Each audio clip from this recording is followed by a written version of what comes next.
দেখেন অবশ্যই আপনি একটা জিনিস দেখেন, একটা টিম বিল্ড করতে গেলে কিন্তু অবশ্যই প্রত্যেকটা প্লেয়ারের পারফরমেন্স করতে হবে, অ্যাজ এ ক্যাপ্টেন হিসাবে প্রত্যেকটা প্লেয়ারকে ব্যাক করতে হবে। সো আমার কাছে মনে হয় যে আমাদের টিমে অনেক ভালো ভালো প্লেয়ার আছে এবং যারা পোটেনশিয়াল প্লেয়ার অবশ্যই চেষ্টা করব তাদেরকে ব্যাক করার জন্য, এবং তারা যদি পারফর্ম করে টিমের জন্য অনেক বেটার হবে। এবং আমার কাছে মনে হয় যে পারফরমেন্সটা খুবই ইম্পর্টেন্ট প্রত্যেকটা প্লেয়ারের জন্য, এবং চ্যালেঞ্জটা খুব ইম্পর্টেন্ট। এবং দেখেন যে যদি সবাই নিজের চ্যালেঞ্জটা নিতে পারে এবং যারা পারফর্ম করছে তারা যদি সবসময় টিমে খেলে এবং তারা যদি সবসময় কন্ট্রিবিউট করার চেষ্টা করে, তাহলে এটা টিমের জন্য অনেক ভালো হবে। এন্ড অফ দ্য ডে অনেক সময় সিচুয়েশন এরকম হতে পারে যে অনেক ভালো প্লেয়ার বাট পারফর্ম করতে পারছে না, but end of the day তাকে ব্যাক করাটা খুব ইম্পর্টেন্ট অ্যাজ এ ক্যাপ্টেন হিসাবে এবং টিম ম্যানেজমেন্ট হিসাবে। সো আমরা ওইটাও অবশ্যই মাথায় রাখবো। ট্রু উইকেটের কনসেপ্ট আপনার কাছে, আপনি যেটা বললেন যে ওয়ার্ল্ড কাপে অবশ্যই অনেক ভালো উইকেট থাকে এবং আমরা হ্যাবিটটা এখন থেকে স্টার্ট করতে চাচ্ছি, কারণ যেহেতু আমাদের 27 সালের ওয়ার্ল্ড কাপের আগে আমাদের অনেকগুলো ওডিআই ম্যাচ আছে।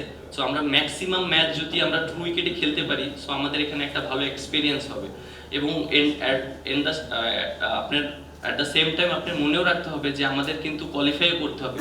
সো আপনি যদি দেখেন যে আরও যে টিমগুলো আছে যারা আমরা যাদের বিপক্ষে হোম কন্ডিশন নিতে পারি, অবশ্য চেষ্টা করব সেরকম কন্ডিশন নেওয়ার জন্য, হোম অ্যাডভান্টেজ নেওয়ার জন্য। আর এট দ্য সেম টাইম আমাদেরকে ওইটাও মাথায় রাখতে হবে যে ম্যাক্সিমাম ম্যাচ যাতে আমরা ট্রু উইকেট এবং ভালো উইকেটে খেলতে পারি। এবং যেটা বললেন হোম কন্ডিশন মানে যে এরকম না যে আমরা অনেক বাজে উইকেট দিয়ে দেবো, খারাপ উইকেটে আমরা খেলবো না, তখনও আমরা ভালো উইকেটে খেলবো, জাস্ট আমরা হোম অ্যাডভান্টেজটা যেন নিতে পারি। আপনি যেটা বললেন যে অবশ্যই আমাদের একটা লক্ষ্য আছে, যেহেতু সামনে ওডিআই ওয়ার্ল্ড কাপ এবং এটা স্টার্ট করতে হবে আমাদের।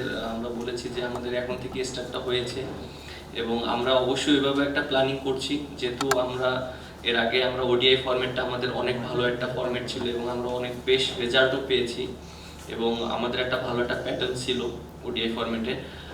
আর বেশ কিছু অনেক সিনিয়র প্লেয়ার ছিল, এর জন্য হয়তো একটা অনেক একসাথে অনেক দিন খেলেছে, তারা প্যাটার্নটা ভালো বুঝতে পেরেছে, but at the same time এখন কিন্তু তারা খেলছে না।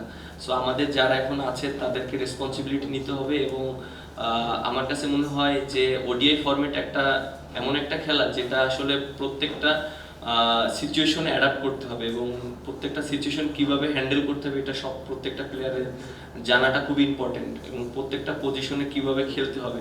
সো ব্যাটসম্যানদেরকে বেশি রেসপন্সিবিলিটি নিতে হবে এবং আমার কাছে মনে হয় যে আমরা ওইভাবে প্ল্যানিং করছি এবং যেহেতু আমাদের স্টার্ট হচ্ছে আমরা ওইভাবে চিন্তা করছি যে কিভাবে আমাদের সামনে এগিয়ে যেতে পারি। নতুন রিন গভীর থেকে পরিষ্কার করে কাপড়কে রাখে নতুনের মতো উজ্জ্বল। নতুন রিন অ্যাডভান্সড পাউডার।